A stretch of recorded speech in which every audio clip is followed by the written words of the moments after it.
said that was a year that fast they had it right now. Yeah.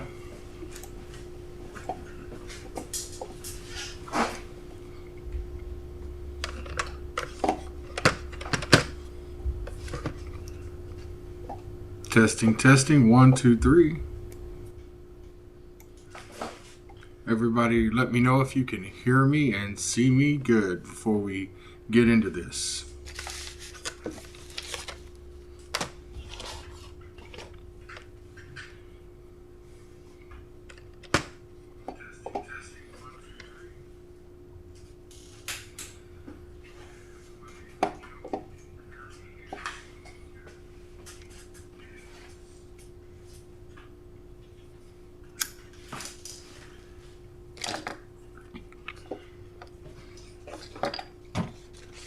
Looks like everybody can see and hear what's going on. Thank you for joining. It's TX Sheepdog 72 from San Antonio, Texas. So, yeah, man, what happened today? What did Patrick do to Selena today? And we'll get into that in just a second. But as you can see in the description box, basically last year Patrick got into an accident in one of his Corvettes that he bought, and the circumstances surrounding the accident, as I understand them, because we were, quote, friends and associates back then. I've actually ridden in that Corvette that he wrecked. Was that he was heading down the access road. Some guy pulls out. Somehow, their two cars sideswipe each other. The police were not called. And that was it. He says the guy was supposed to pay for his car, but that didn't pan out. And so then, next thing you know, he needs $5,000 to... $4,000 or $5,000 to fix his Corvette. It sustained some heavy front end damage. I saw the damage. So apparently he solicited the money from Selena because he was broke. See, he's not. You guys aren't the only people that he tells that he's broke. Was he broke at the time? No. I know that for a fact, but nevertheless,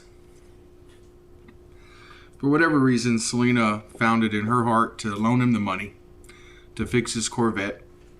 He gave her a check at some point to pay her back the $4,000 or $5,000 that he borrowed from her.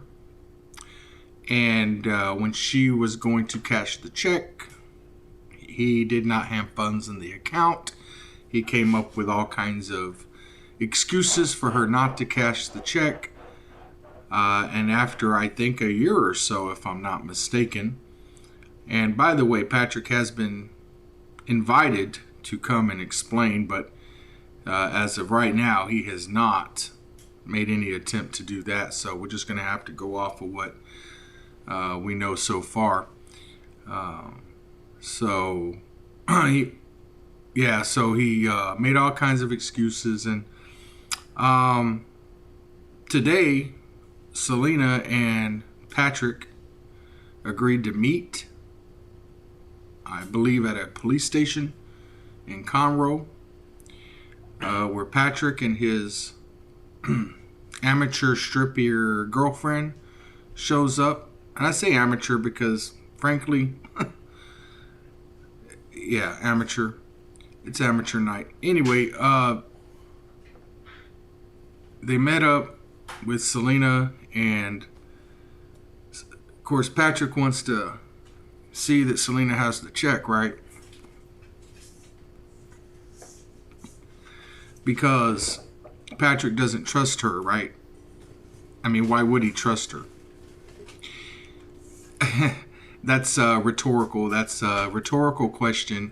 I'm being smart aleck, right? So anyway, he doesn't trust her. She presents the check.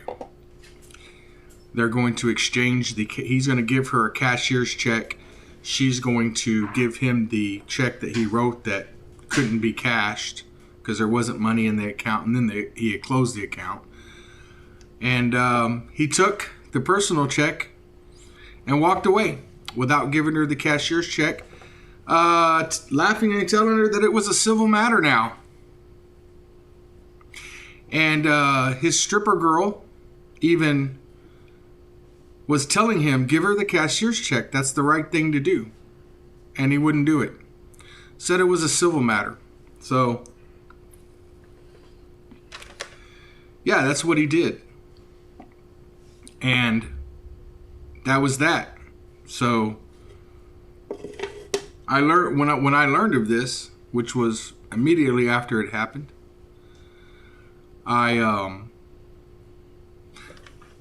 you monitor the sound, make sure it's running still. I pulled on this cord. I scheduled this live stream, and Patrick, about 20 minutes after I scheduled this live stream and published it, he calls Selena and arranges to pay her the entire amount for the hot check. And he pays her through PayPal. So, as of right now, Patrick has paid for the hot check through PayPal. From what I understand from Selena, she has received all the funds for the check that he wrote. The hot check that he wrote.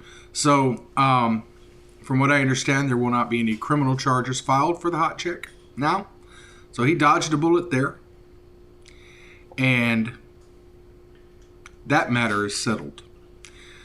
So in light of that being settled, and why Patrick all of a sudden, after all this time of making reasons and excuses for not paying her when he had the money, for showing up today and trying to pull the wool over her eyes and somehow turn it into grab the evidence and run away with it and laugh and say it's a civil matter now, knowing that she can't afford an attorney to go after him.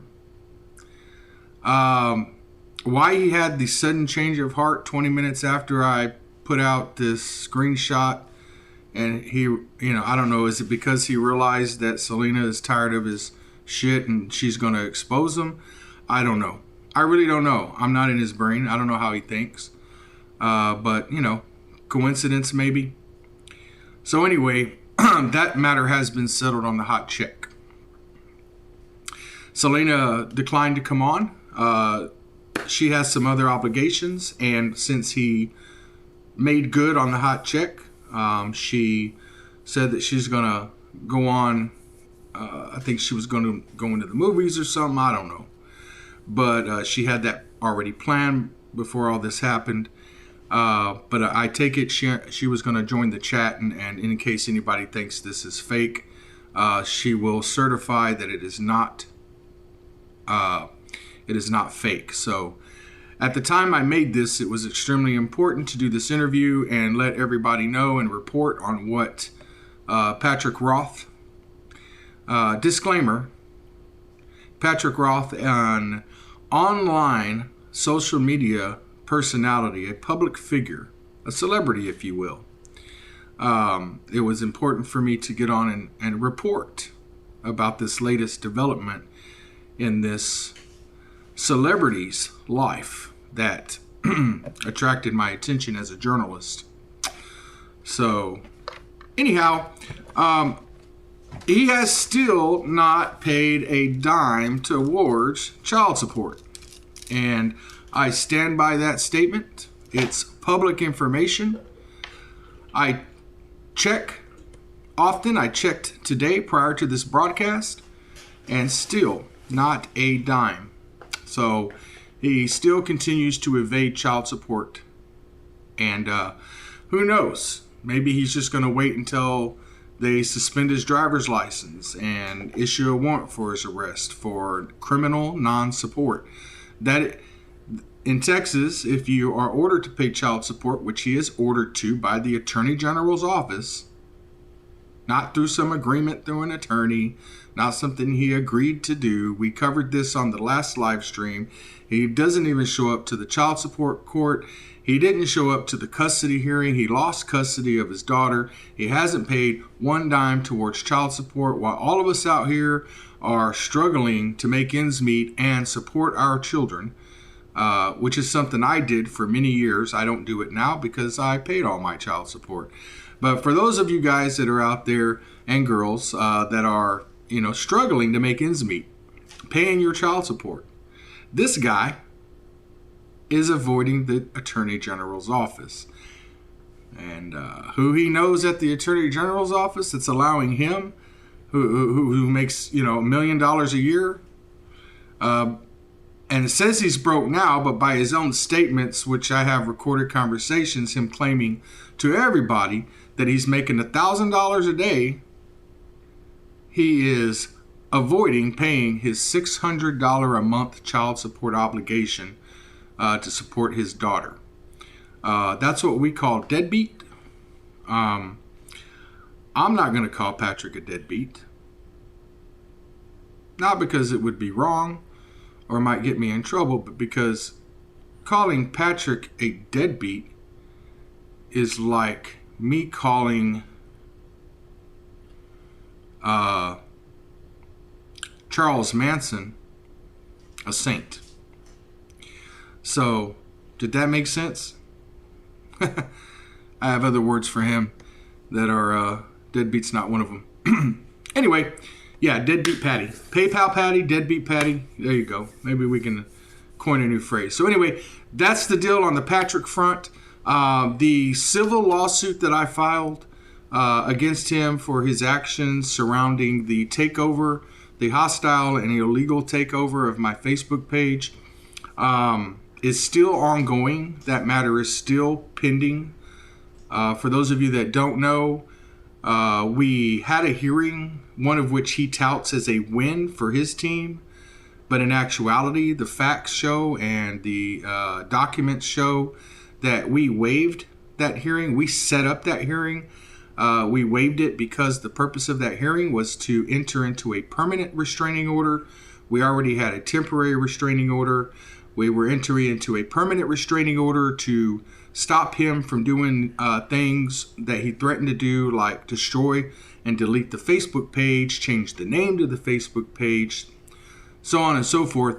But because after the filing of the lawsuit, he relinquished full control of my Facebook page back to me after taking it, we didn't need to have a hearing seeking a permanent restraining order, because at that point, as of right now, he has no ability to affect me whatsoever regarding YouTube and Facebook. So he does attack me constantly and tries to create issues by filing privacy complaints and copyright strikes, enlisting people to file false community guideline strikes, so on and so forth.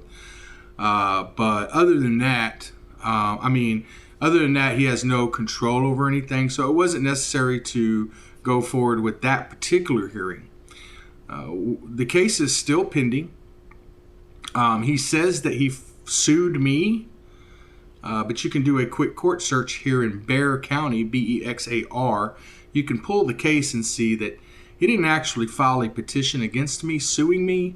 What he did was he filed an answer to my lawsuit, and then in that answer, he asserted a counterclaim asking for half ownership of the Facebook, as well as some other sanctions, including prohibiting me from saying anything bad about him online, and then he would agree to do the same, paying him $25,000, which represents, I think that if I remember correctly, that is the amount that he paid his attorney in a retainer fee, instead of paying the $600 a month in child support, instead of paying for the hot check Yeah. So I know he has money to pay all that stuff. And so anyway, that's neither here nor there. It wasn't necessary to have that hearing that day, so we waived that hearing. It was not a win for him, and it is by no means over. Just to catch you guys up, currently the only two issues left in the lawsuit that I filed against him is that one, he has to pay attorney fees because he did force me to have to sue him. I gave him every opportunity to make things right prior to filing the lawsuit. I made it very clear to him that I was going to sue him if he did not relinquish Facebook control back over to me and give me back my property. He refused to do that and forced me to file a lawsuit to cause him to relinquish that wrongfully acquired property back over to me.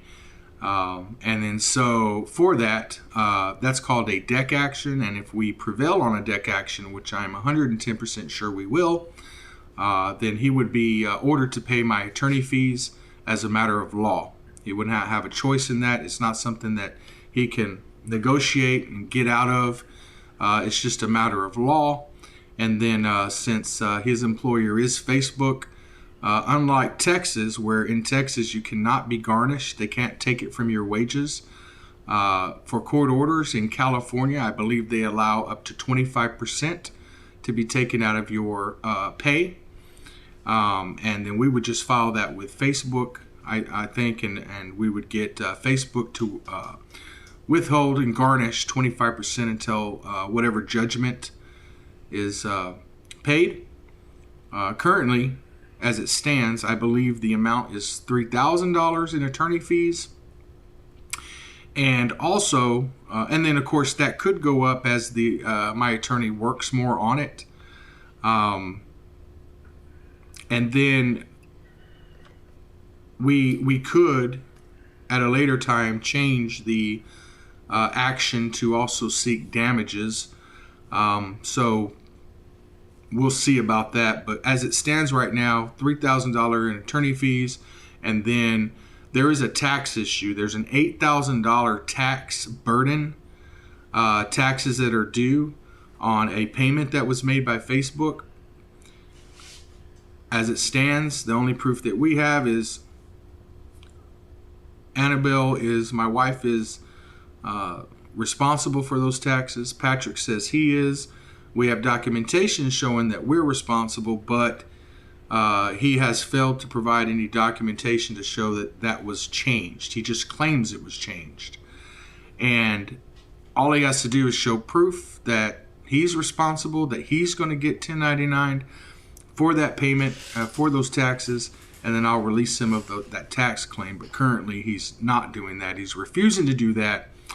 And I speculate that it's because he is using someone else's information on the W-9s that he provided. If he provided W-9s to Facebook, he's using someone else's information on those W-9s without their knowledge. Maybe his daughters, maybe his mother's. And I say that because I believe his mother is the quote owner on on YouTube's system for his YouTube page, since he had got booted out and he couldn't have a YouTube page. And so he may be using his mom's information. I'm still currently waiting on Facebook to release all the W-9 information for the TX Sheepdog 72 business account. Apparently he's fighting very hard for them not to release that information, which just makes me even more suspicious. Why would he fight so hard for nobody to see the W-9 he gave to Facebook, unless he, one, did not file it, or two, he's using some information on there he doesn't want the world to see? Because if he is using someone else's information, of course that is something I will report on.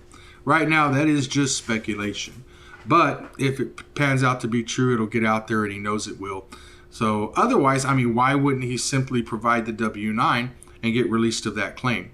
I know all of his information. I know everything about him. His name, address, social security number, date of birth. I know where he currently lives. I know where he's fixing to go move to.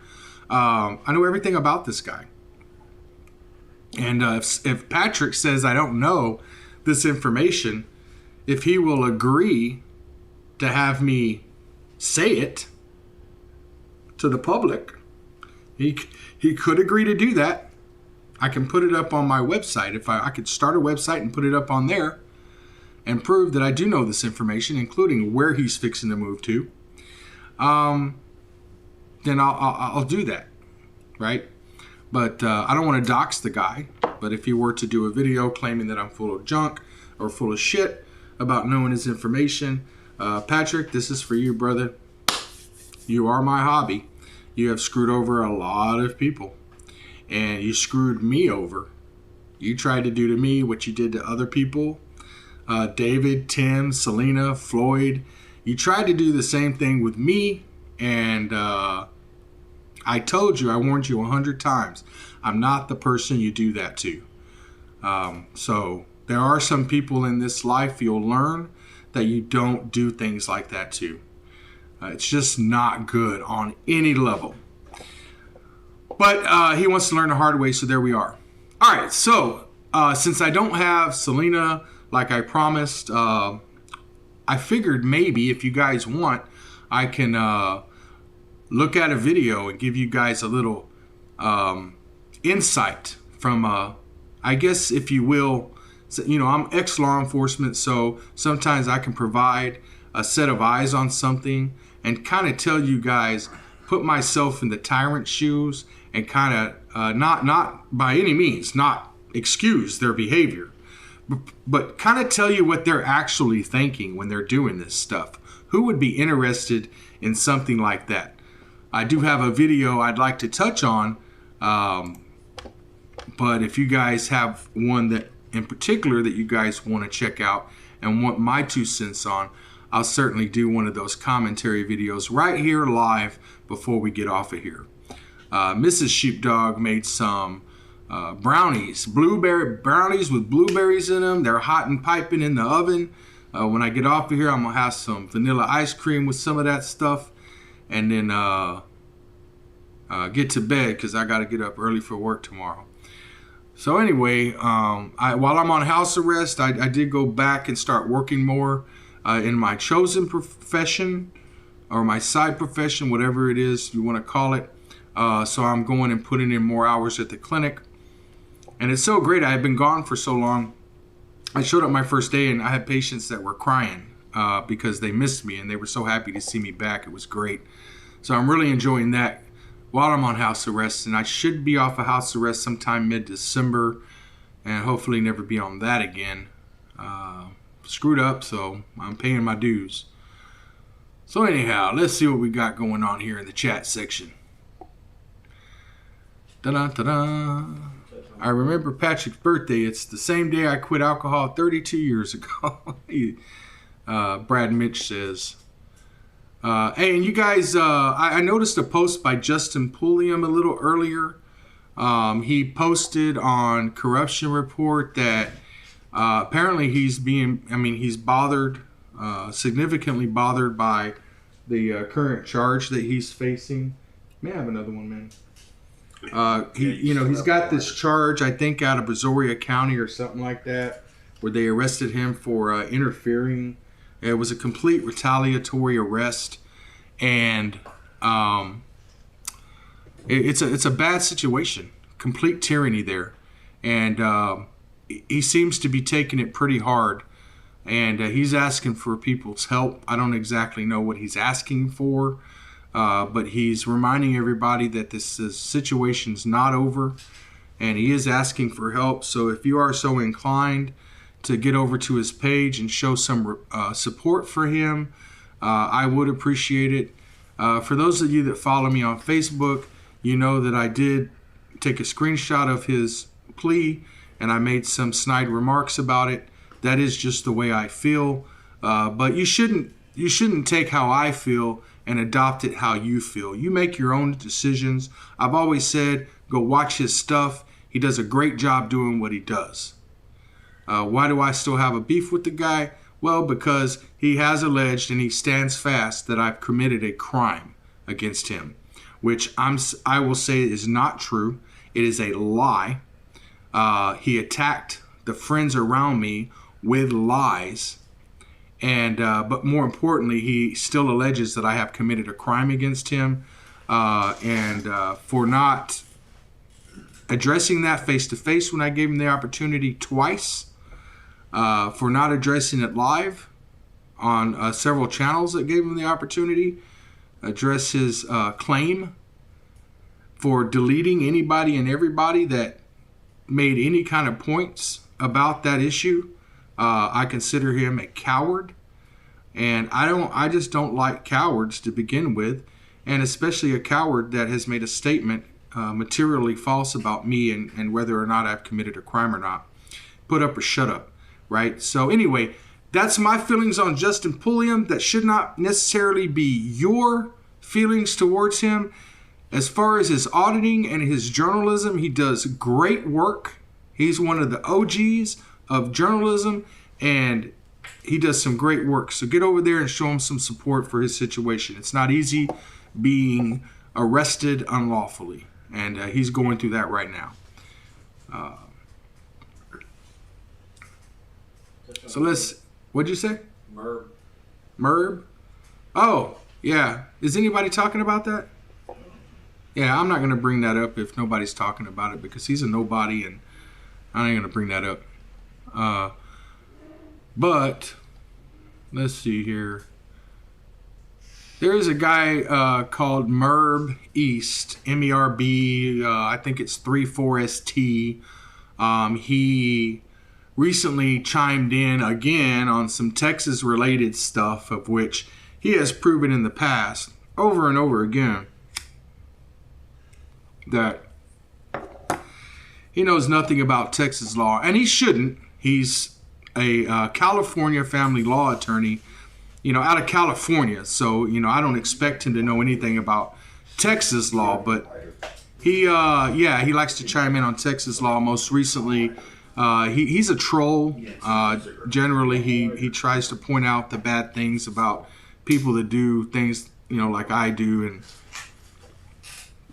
I'm his nemesis. He can't stand the fact that I have a GED and I'm a little smarter than him, at least seemingly, at some points. So anyway, he chimed in on the recent arrest of C.J. Grisham. C.J. Grisham is the retired master sergeant that was tased by Olmos Park back in 2018. And out of that, he decided to go to law school. And he went to law school, and he just recently graduated, got his bar card or something. He passed his bar. I'm not sure exactly what his current status is, but anyway, he passed his bar, and that's that. So he's working under an attorney right now, and he was out filming some of his clients being harassed by the Midland, Texas Police Department, and he was unlawfully arrested for being in the pedestrian in a roadway when he walked across the street after a traffic stop was done, and went to talk to his clients. So Merb got on there and talked a little crap about CJ, talked a little bit about Texas law, and it was obvious to me that he didn't know what he was talking about, again, about Texas-related stuff. And, I think most of that he does for the recognition so that people like me will talk to him. And then, he's getting clout on other people's names. And that's fine. I don't care about that. Some people say don't talk to him because you're just going to make him popular. I don't believe that there's anything that I could do or anyone else could do to make him popular. I think he's up to, 3,000 subs now in 6 years? Yeah, his content really isn't that great. But he's like a little bitty pimple of a cult leader on Sheepdog's ass. So, and I got a big ass. So, and that's pretty much sums it up for him. But the reason we're talking about him is because I got on there and I told him that I would debate him. Years ago, he challenged me to a debate. And frankly, I didn't have the time for him. But I did get on there and I said, I would love to debate you on any topic you choose. And I'm thinking, he's going to want to do it on CJ's arrest, right? And sure enough, he sends me an email and he wants to do it on CJ's arrest. But he wants to do it with some attorneys who will act as moderators. And I'm thinking, dude, I'm about as raw as it can get. I go raw, I go unscripted, and if we're gonna debate, we're gonna debate. We're gonna debate raw. We're not doing any of that conservative, meet me in the college square bullshit. We're gonna do it raw. And I mean, who better than an attorney who hates my guts to debate me? GED Jack, he calls me. And I mean, you shouldn't even care if it's raw, right? You should be able to tear me up. I don't think he can tear me up. In fact, I know he can't tear me up because he's one of those people who has a bunch of knowledge and no common sense, zero common sense. And that's just my take on the guy. Granted, he sometimes he makes good points. I mean, he is a lawyer.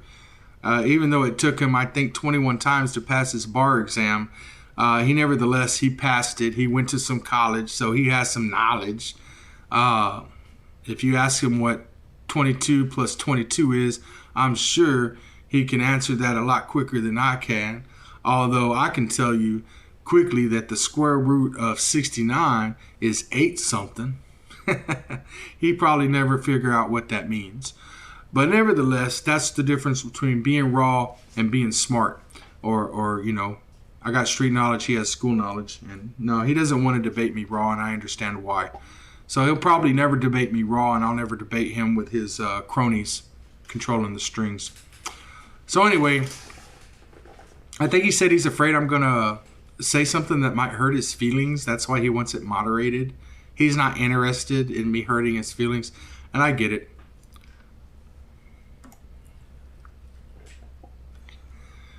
All right. Back to Truth Free Speech says, Jack, I have a GED and now working on my second college degree. There's nothing wrong with having a GED. I have a GED. I'm military, law enforcement. I now work in the medical field as a technician. It's a very complicated job that I have people's lives in my hands, and I do a great job there. Having a GED is not a detriment to anything you do. So, okay, RIMC says, let's change the background picture. Patrick needs to go. I agree. So, without further ado, I'm going to try to load some type of different picture. Let's see. Since the Patrick picture's getting old out here, I'll upload a different one. Yeah, here we go. Yeah, there it is right there. Wait. I think that's man, I'm trying to get my picture here. Yeah.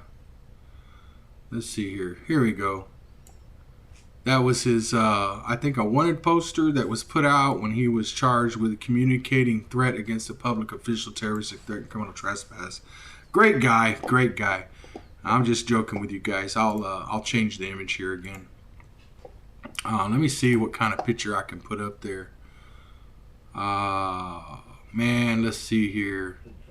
Hey, let's put up this one here. This one's a good one. Let's talk about this for a second. This one right here, let me see if I need to make this smaller.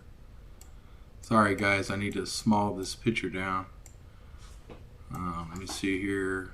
Maybe if I right click on it, transform, and fit to screen. Here we go. I'm gonna remove my face out of this one for a second, okay?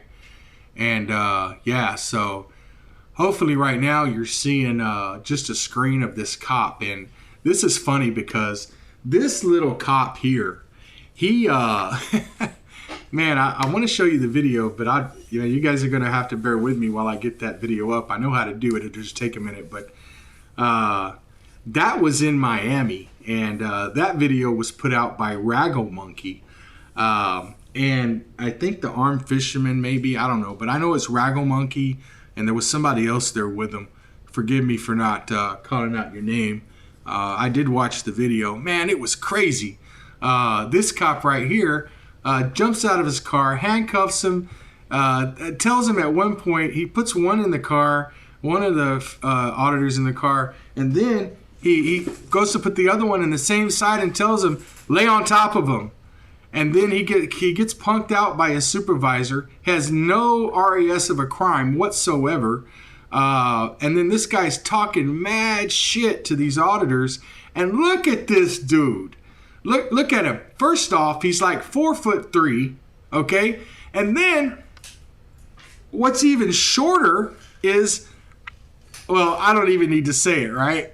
But this guy needs to avoid printing at all costs. He needs to wear bigger pants, okay? I'm just saying. Not something that I would be proud of. I don't believe it was Jay Surreal. Go to Raggle Monkey, R-A-G-O, I think M-O-N-K-E-Y. Look on Miami Cop. He's on there. The thumbnail's on there. And check that out. So, yeah, this guy needs to avoid it, man. If you're in the same shoes as this character, I'm not judging you, but you need to wear some, you definitely need to wear some different pants, okay? Especially when you're talking shit and violating people's rights. And that's what he was doing that night. He deserves some recognition. So let's go to a different image. I guess, eventually I can have something planned with all kinds of images. You guys remember... Do you guys remember back when I was mooning the cops? Yeah, there we go. Mooning the cops. Actually, I was removing my clothes because I developed this theory called clothes off for tyranny. So these officers were being tyrants. They were making up a situation where they said I was making them feel unsafe. So I decided to remove my clothes and my handgun and just stand there in my underwear to make them feel a lot more safer, knowing that definitely wasn't armed, right? So that's what I did there. It's called Clothes Off for Tyranny, and I do that sometimes. Instead of arguing with the cops, I just take my clothes off, strip down to my underwear, and next thing you know, if they don't go ahead and stop their bullshit and take off and get back to work, then we're going to start doing selfies together. And yeah, so... Some of the cops don't like it. They get a little offended because I got bigger tits than their girlfriends and their boyfriends. So, what can I say? It is what it is. What else do we got here? We got some, maybe I'll just share some pictures with you guys, man. I need to move this over a little bit so I can see. Maybe I'll just share some. What I got? I got some funny pictures here. Let me see here. Oh, yeah, you guys remember our friend, right? You guys remember our friend? Bam. Who can name this dude? Anybody name this dude? First one to name this guy wins. That's a picture I have in my files. This is Renee Valenciano from Almost Park, and yeah, that's our boy. View of the Tyrant. And then, let me see if I can, I don't know why this is always going, why is this always going down there? Don't make any sense. We got this one here, which again, I need to fit. Let's do transform and let's do fit to screen. Yeah, we got the police women of Almost Park, Texas. That was a cool little meme that somebody put out. I thought that was kind of funny. I did not make this. HBO Goat says TXShipSog72, the clothes off for tyranny at the Alamo was funny. Pull the sock off with your teeth as you told that one guy. Yeah, Desert Goat. There was a guy I did the clothes off for tyranny. A retired Round Rock police officer came up and tried to interject himself. And after I punk him out with a little bit of free speech concerning him, his wife, his kids, he tried to battle me in wits and told me to take off all my clothes. I told him if he would take off my sock with his teeth, I would shut up and move on, which is really what he wanted me to do. And then, but he didn't want to take off my sock with his teeth, so I continued my free speech. Yeah, that was good times, man. Good times. At River Rat, yeah. Okay, Marvin, he explained that at the begging. or beginning. I don't know what y'all are talking about here. What Patrick did. What did Patrick do to Selena? Yeah, so for those of you that are just joining, Patrick met with her today. Real quick, Patrick met with her today. He was supposed to give her a cashier's check in exchange for her giving him a personal check to cover that hot check he wrote her, that $4,000 or $5,000 hot check. And then when she handed the personal check over to him, he walks away laughing, saying it's now a civil matter. So he went over there to victimize her, and then he totally went back on that after realizing that his actions were going to be talked about today. So anyway, let me see, man, what I got. Do I got anything else here? Try to see if I got anything else here. I really don't too much. Let me share this with you guys, man. This is the mayor here in Kirby, Texas. Her name is Fat Aldrich. What's her name? Kimberly Aldrich. Yeah, Kimberly Aldrich. Every time I see her, her name disappears from my mind. All I can get out of my mouth is fat. As a fellow fat person, I don't know why I feel that way, but maybe because she's just so fat. I don't know. But that's all. I'm like fat. Like what's that guy in Goldfinger? He was like mole, because he kept seeing a mole on the face. Well, when I see her, all I see is fat. And it's kind of the same thing, I suppose. But anyway, that's the mayor of Kirby, Texas. And there's some big things coming out of Kirby. I'm going to be putting out here soon. It's like I'm going to go put something out, and then boom, something else happens. So I've been working on the city of Kirby, Texas for about 2 years now. And man, the stuff that I've uncovered, the tyranny that I've uncovered that has been going on and continues to go on within the local government here.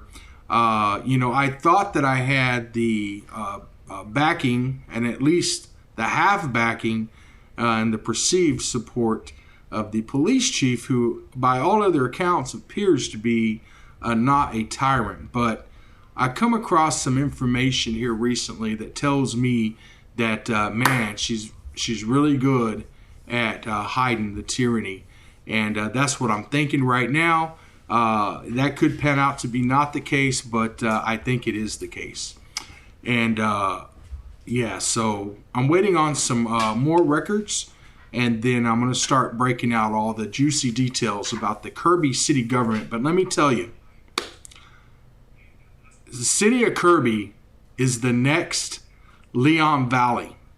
They are walking in the same boots that Leon Valley was walking in before the downfall of Leon Valley occurred. And man, I wish Justin Pulliam was part of this. These people put Leon Valley to shame. Let me put it to you that way. And when you guys start seeing what I've uncovered, I wish I could have somebody like Justin come in and produce it in a way that like he does, right? Because he does such a good job at producing these stories. I have a ton of information that I could just hand over to him if he would, take it. But he won't take it. But maybe you guys can speak to him and see if he's willing to. And it's not helping me out. I do what I do, and we do something totally different. I don't need his help or anybody else's help, but it sure is good when people from all types of different disciplines get in there and start working on these stories. And this place, man, it's bad. It's really bad. They have, I'll just tell you one thing. City officials in this city have tried over the past 2 years unsuccessfully to get me arrested 7 times. 7 times they have submitted or caused to be submitted to the DA's office criminal charges that lack probable cause. in hopes that they can get the DA's office to issue a warrant for my arrest. And when I say that this city government here in Kirby puts Leon Valley to shame, while they haven't raided my house and while they haven't arrested 19 journalists or whatever, while they haven't they have tried just to me 7 times. 7 times to have me arrested. And I've learned that the reason I haven't been arrested is because the DA's office has learned to go through any allegations made against me with a fine-tooth comb and make sure that they are solid, that they have the required probable cause before they move forward. And I believe that the DA's office is seeing the lack of probable cause and are not going forward with these cases that the city of Kirby keeps giving to them. I'm talking about an assault because my camera light hurt a councilman's eyes. I'm talking about harassment because I continued to ask questions about the death of a council, the circumstances, the suspicious circumstances surrounding the death of Councilman Michael Grant's son. I'm talking about allegations that I committed child abuse. They sicked Child Protective Services over here, and they tried to find out what happened in the investigation, so they could try to develop some criminal charges. I mean, the list goes on and on and on, and yeah, so they put Leon Valley to shame, and that's not just with me. When they are right up there with Leon Valley well, the way Leon Valley was, they are the epitome of weaponizing the police against anybody they don't like. Anybody. Citizens, fellow council members, activists, journalists. The city of Kirby is weaponizing their police department to shut those people down. You've heard this before, right? You heard this before. You remember Justin Pulliam saying the same thing, right? Leon Valley, weaponizing the police department to shut everybody down. Well, city of Kirby is doing the same thing, and this is the ringleader right here.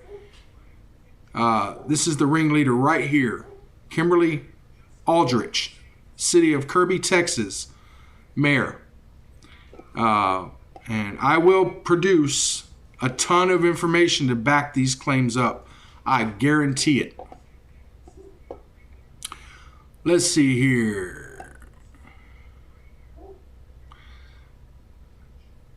Michelle's Mobile Media says that she's seen the video of me against the city of Uvalde City Council. Bravo, dude. You said everything that needed to be said.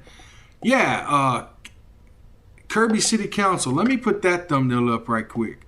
Kirby City Council here. Let's see. What do I got?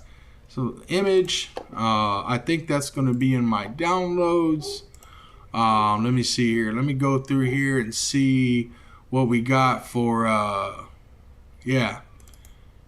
This is going to be a screen, a thumbnail on a video I did regarding Uvalde City Council. And the person on, the person on the left of my screen, if you're facing it, I'm not sure what you guys are seeing, but the person to your left is me, of course. And then the person to the right kind of looks like that funny guy that holds the coffee cup and smiles. But no, it's the mayor of Uvalde, Texas. And the mayor here, the look on his face right now is in response to me indicating, hold on guys.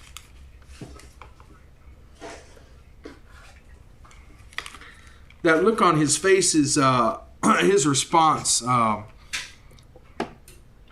when I mentioned that I was going to educate his citizens on how to recall politicians. Hey, do we have any more anywhere? Do we have any more anywhere? Can we make a run? Yeah, I'll go get some. Okay, and I'll let me mute this for a second. I think I can mute this. Can I mute this? Just turn your microphone upward. No, I can mute it.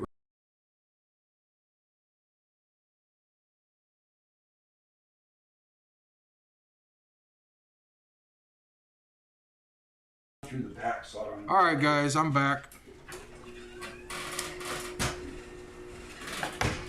Anyway, I told him that I was going to educate his citizens about doing a recall, and he said that he would, if I'm going to do a recall, do that damn thing. He would sign it himself. That's the funniest shit I've ever heard. A politician saying he would sign his own recall. How arrogant. But more importantly, I was there to let them know that I was on to them. They say that they have to follow law pertaining to the demands to fire the city of Uvalde police officers. And that is just a bold-faced lie. It is a lie. What they're saying is, now listen closely. DPS, for example. DPS has to follow a process that's prescribed by Texas law. It's in the government code. Civil service law. Civil service law. And the mayor, the city has to follow that. I'm not the mayor. The DPS has to follow that law if they want to terminate one of their police officers. And it's the law, but that's only because Texas Department of Public Safety troopers are protected as civil service employees. The city of Uvalde, Texas, their employees are not civil service employees. So they are not subject to the Texas civil service laws.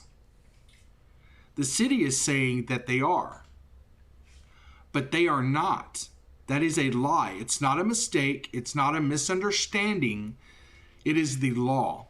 And anybody that wants to clip this out of my live stream and make a video on this and produce it, you go right ahead. You have my permission to use any of this live stream.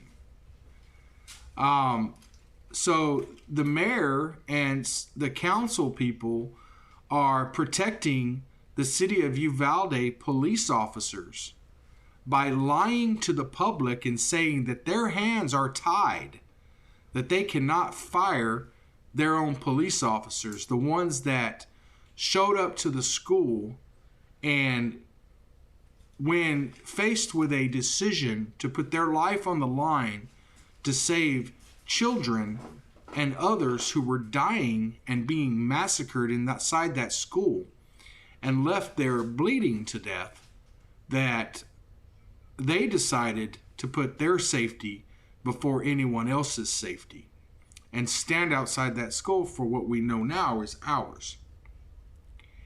And they're saying that, it's my position that these police officers should have resigned, but they haven't. So therefore, the city should step in and terminate them. We cannot have those people who made those decisions faced with making the same decision again. And as long as they are police officers, they will be most likely in a position again to make a decision whether or not to save someone when it places their own life in danger. And we already know what their decision is going to be. The city said during that council meeting that they got with a firm, a professional firm that specializes in training police officers, and they were going to have their police officers trained better. And here's my thoughts on that. They were already trained on what exactly to do when that active shooter situation happened. And while Texas tried to pull the wool over the citizens' eyes in the beginning concerning that dynamic, we quickly found out that these officers were in fact trained to enter that school immediately. Training that was handed out all over the United States, training that they went through, that they trained on. They spent millions of dollars training these officers on what to do in these situations, and we saw time and time again officers doing exactly that, and we saw time and time again officers not doing exactly that. I'm talking about the officer that hid behind the dumpster and I think Parkland, and then we have the 200 officers that stood outside the school in Uvalde. DPS is firing their officers, and they're protected by civil service. They're getting rid of their officers. They got officers leaving, resigning, getting terminated. Why can't the city of Uvalde terminate their officers? It's not because the law makes it difficult for them to terminate them. It is because the city wants to protect them. And that's what I went to deliver that day to the city of Uvalde. They lied to their citizens about not being able to terminate their police officers. They haven't terminated any police officers yet. They don't plan on terminating any police officers. And that's that.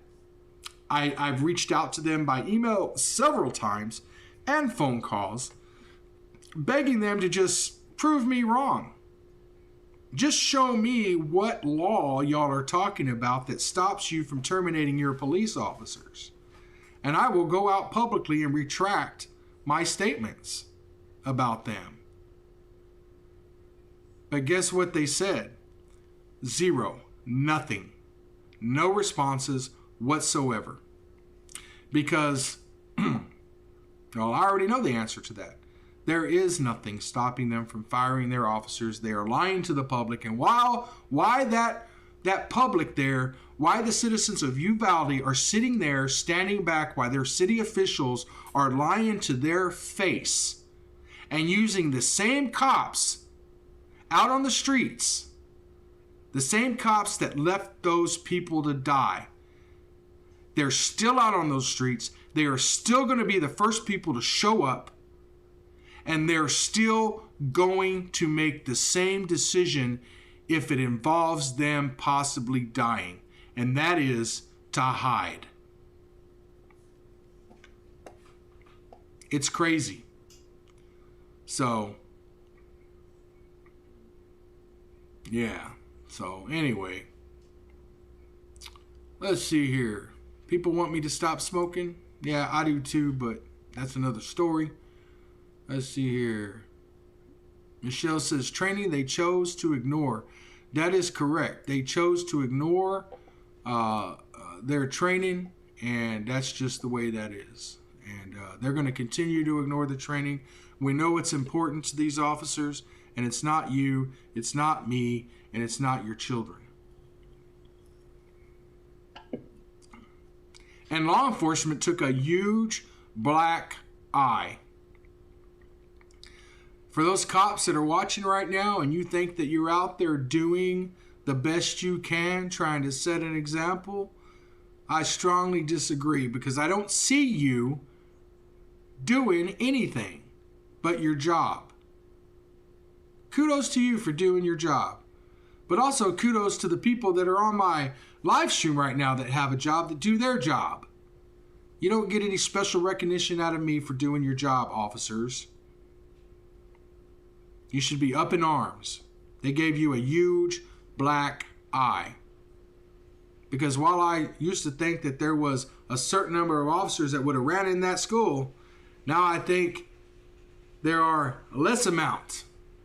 In fact, other than ones that have already done it, I don't think there's any more left until you do it. And as far as the city training their officers to run into the school like they're supposed to, because they are still supposed to immediately to take out the shooter. I've been through this training myself several times as a police officer. Active shooter training. I know exactly what they're supposed to do. I know exactly what goes on in that training. And as far as the city getting some professional firm to come and train their officers, you can't train courage. And that's what it takes when faced with life or death situation. That's what it takes to keep moving forward and do what you need to do. It takes courage, and you can't train someone to be courageous. That is something you either are or you are not. Brave. Oh, you can do something that's brave. But being brave is something you are or you are not. It's like the color of your skin. You either are one color or you are not that color. It's like the eyes in your head. You either are able to see or you're not able to see. And I could go on and on and on about that. I get fired up about Uvalde, man. Courage, either you have it or you don't. The cops in Uvalde did not have it. That is correct. Michelle Mobile Media, that is correct. So, well, I need to get off this live stream. Thank you guys for joining. I'll continue to monitor the PayPal Patty situation. I guess, it's going to be interesting to see how long he can avoid paying his child support. That's going to be interesting to see. And then I'll update you guys as soon as anything comes up on the lawsuit. Currently, there are charges with the Bexar County District Attorney's Office against Patrick that I filed criminal charges for felony level theft by extortion. I believe that all of the elements of the offense are present. I've seen the affidavit, and I believe that every single element of that offense is present. I believe that the evidence that is available to the district attorney's office can prove that case beyond a reasonable doubt. Currently, I am waiting on the district attorney's office to decide whether or not they are going to approve the case and issue a warrant for his arrest. And that's what we're waiting on there. I won't stand for the Bexar County District Attorney's Office not taking the case. If they're not going to take the case and move forward, I'm going to demand to know exactly why. I'm going to demand to know exactly why the District Attorney's Office decides not to pursue a case where every single element is present and there is enough evidence, overwhelming evidence, to prove every element of the criminal offense. They'll have to explain that one away. If they don't want to do the case because it's too high profile, or they don't want to do the case because they don't like me, well, they're just gonna have to explain. So, and that's just the way that is. So we'll see what happens on that front, on the criminal front. On the civil front, I'll keep you guys updated. People like Patrick think that it has to be either criminal or civil. And unfortunately, there's attorneys at the DA's office that think the same thing. Oh, well, if you have a civil case, then you can't file a criminal case. It's two totally separate matters. I'm suing Patrick because to get back control of something he illegally took back from me. And he gave back that control. And I continue to sue him because now he owes me reparations, civil reparations. Civil reparations. We have an argument about who's responsible for taxes. That's a civil matter. But on the other side of the coin, he deprived me of property that was mine. And the only way that he would give me back that property was if I signed a contract giving him a portion of that property, which was at the time valued at around $24,000. Since he was asking for half, I'm thinking half of 24,000 is 12,000. I believe that amount makes it a state jail felony, and that is what the city of Kirby filed against Patrick. Well, they filed it with the DA's office, and we're just waiting on the DA's office to process that. I don't want to see anybody get charged with a crime. I'm the last person that wants to see anybody get charged with a crime. But I believe Patrick did commit a crime against me. I believe I am a victim of a crime, and I believe that he will do it again. And I believe that criminal charges are appropriate in this situation for me to get justice. So Patrick also believes, I think he asserted in one of his videos, that I had to file the charges down in Harris County. First off, he don't live in Harris County. He lives in Montgomery County. Second off, the victim, me, lives here in Bexar County in Kirby, Texas. So the appropriate police department for me to call if I'm a victim of a crime here in Kirby, Texas, is the Kirby Police Department. And that's why I chose to call them. They are the last agency I wanted to call to file the police report, but our laws dictate that they are the ones that I call. So that's just the way the law is, whether we like it or not. And I follow the law. Thank you, Michelle's Mobile Media. I appreciate that. Beef brisket was off the hook. Michelle's Mobile Media had my brisket. Yeah. Yeah, she was here with Truth Be Told. Oh, Michelle's Mobile Media. Truth Be Told. Yeah. Okay, hey, thank you. Michelle's Mobile Media actually came to my house and had some brisket some beef brisket that I made.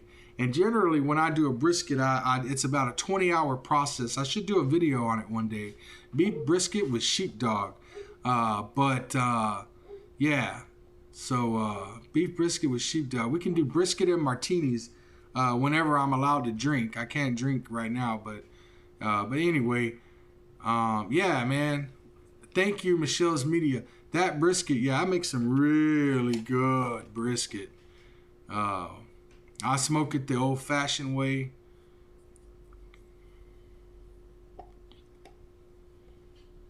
Mods can't show up late. That's the rules. Does Patrick still audit today? As far as I know, Patrick does not go out and audit. I mean, when we were running together, he went out and audited, but that wasn't his primary focus. His primary focus was Facebook and chasing strippers at the strip club and paying prostitutes to be friendly to him, and because he can't get a chick otherwise. I know he has a stripper girlfriend. First off, she ain't all that. She's just an average Mexican girl. She's cute, but she's just average. She's not. The strip club that he found her at is basically a human trafficking joint.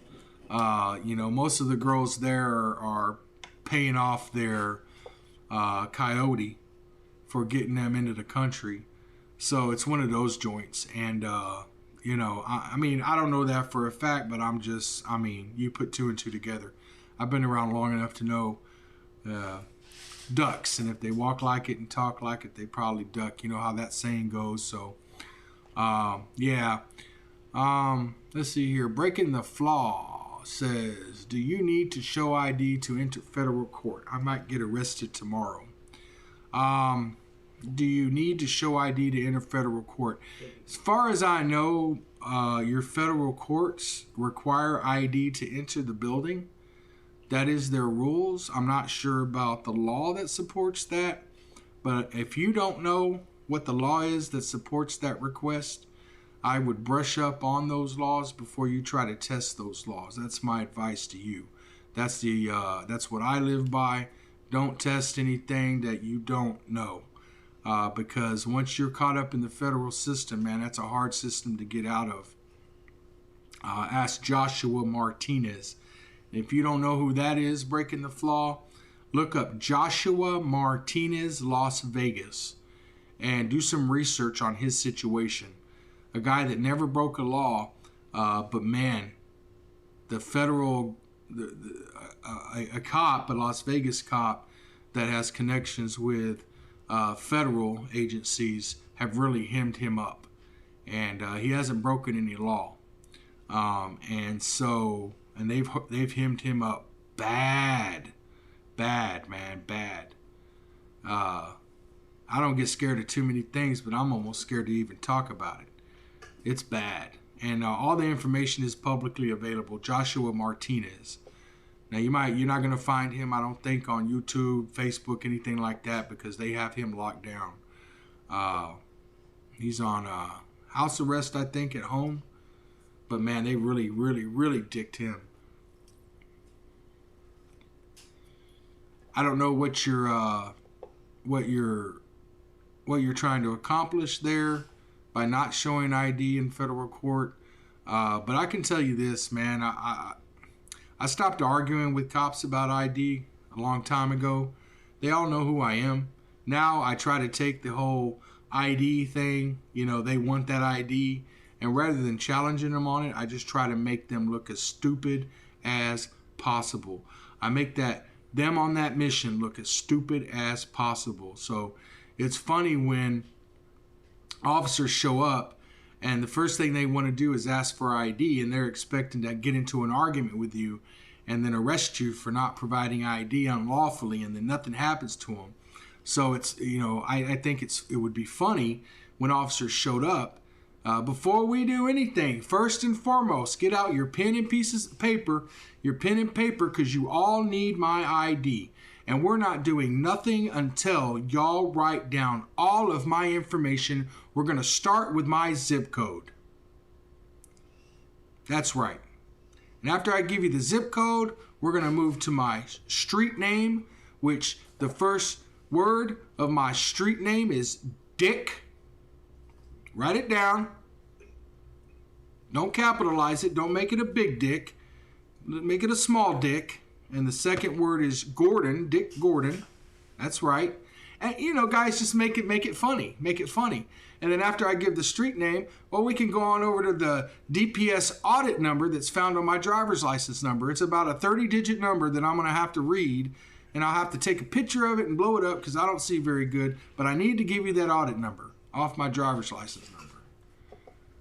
And then I'll read off the barcode that's on the back of the license. We'll read off whether I'm a donor or not. I'm going to give you the date of birth a few times because it's printed a few times on my driver's license. So anyway, you guys know where I'm going with that. And that's before I start answering any questions, having any conversations, anything. Y'all need my ID. It's officer safety. I mean, you don't know who you're talking to, guys. You don't know who you're talking to. For your safety, you're going to need my ID. So, federal court, you want to play with them? I would say walk in there and start barking out orders. Here's my ID. Take it, pick it up, look at it now. See how they handle that.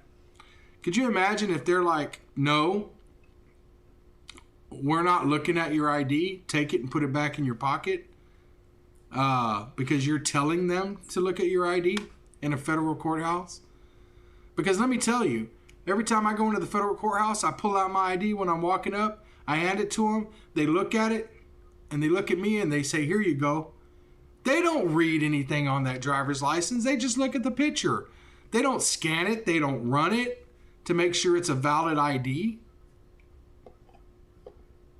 One time I walked into the Bexar County Tax Assessor's Collector's Office. They require you to show a handgun license if you're carrying a handgun in their building, although they can't require you to. So I pulled out my Costco card and handed it to him. It's a credit card and it has my picture on it. They take it, look at it, and they hand it back to me. They asked for my handgun license. I took it out, gave them my Costco card. And they said, okay, and they let me enter. They don't look at those IDs. At least they don't there. Maybe they should. I don't know. But they don't. So maybe handle it that way. Blue Flyer says his birth date is 3 times on his ID. Same thing here in California. California. Same thing here in Texas. Same thing. Yeah, you know, Steve ABQ says, I miss when you have it in your drawers. I still do that. When I'm on audits and a cop says I gotta give him ID, if I do decide to give him my driver's license, I carry it right between my nutsack and my leg. Got a big nutsack, so I can carry a lot of things there, and I carry my ID there. That's where it comes from. It's a safe spot for it. Yeah, the post offices took Blue Flyer's Costco card. Yeah, we all know the ID game is a joke.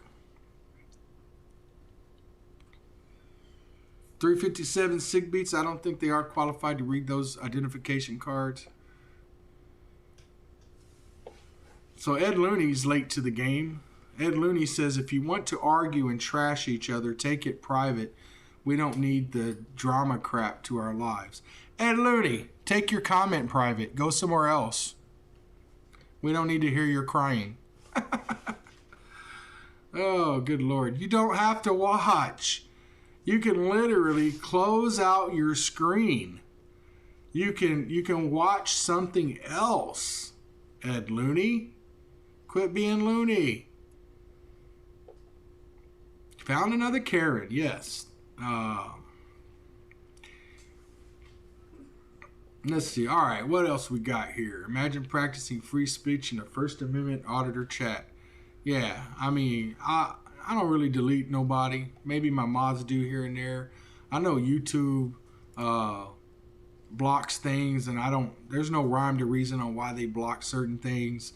I select show all comments, but they still block stuff. So as I'm talking to you guys, you can't see this, but on my screen, your comment will come up and it'll be gray, and it'll say show or hide, and I just click on show. I don't even read the comment for the ones that say show, because it's probably some troll talking shit, and I don't care to read it. So okay, I think that's it, guys. I need to get off of here, go eat some brownies and vanilla ice cream. I wanted to let you guys know, in case you haven't heard, the Zinter versus Savaggio lawsuit that was filed in 2018, where Leon Valley arrested all the journalists. That case did settle a few weeks ago for $500,000, and that was distributed amongst the many plaintiffs that were in that lawsuit. So congratulations to all the plaintiffs in that lawsuit. We estimate that it cost the Texas Municipal League over $1.2 million to defend and pay out the settlement in that case, maybe even more. There are more civil cases pending and more being filed as we speak. So stay tuned for that stuff. We'll get it out as time comes. And thank you guys for watching, as always.